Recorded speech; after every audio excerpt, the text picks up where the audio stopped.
তোরা ভাই ভাই ঝগড়া করছিস, আমাকে এর মাঝে কেন টানছিস? আমি তো সে 2 মুঠো খেচ্ছি আর 1 মুঠো হাঁকছি। আর তুমি যে সারাদিনে 12 বার পাদো এটা তো বললে না? বেটা এই বয়সে হাগা পাদা ছাড়া কি আর করব? বাবা আমার বাড়িতে খেছে, আমার বাড়িতে হাঁকছে, এটাও দুটো সমান ভাগে ভাগ হবে।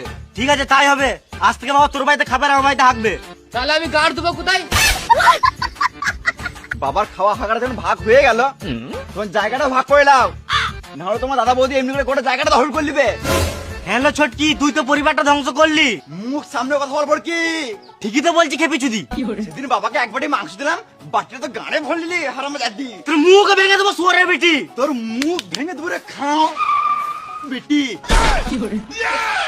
দেখ বেটা, তোরা ভাইয়ে ভাইয়ে ঝগড়া করিস না, ফালতু কিছুই পাবি না। দেখো বাবা, তুমি যখন এতদিন আমাদের জন্য কিছু ভাবো নাই, তোমাকে আর কিছু ভাবতে হবে না। বেশ বাবা তুমি ঘর যাও, ভিতরে ভিতরে যাও, ভিতরে। দেখ বেটা, একটাই কথা বলবো, তোরা জমি জায়গা নিয়ে ঝগড়া করিস না, ফালতু কিছুই পাবি না। ঠিক আছে, জায়গা আমার আমিন লিয়ে আয়। তোর অসুবিধা হচ্ছে তুই আমিন নিয়ে আয়, আমি কি গান মারাতে আমিন আনবো? এই মারা আমি একা কি করে মাথা আমিন লিয়ে আসবো? গান মারা গেল, চলো খেতে দাও। চলো চলো।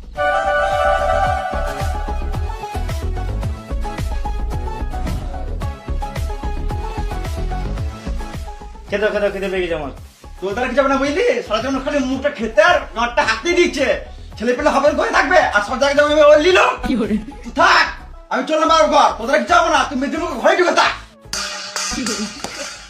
কই রে, তোর কাজে যেতে হবে না? আমি আমিন ডাকছি। টানো টানো, যাবে আরো যাবে, আরো যাবে, টানো, পেছি যাও, পেছি যাও।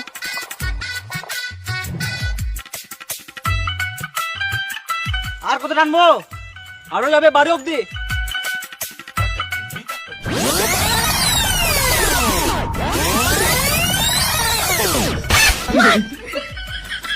ভিতরে ধর। আমি কি গান মারাতে ধরবো? তোর আমিন তুই ধর। তাহলে আমি ভাগে বেশি নেবো তো?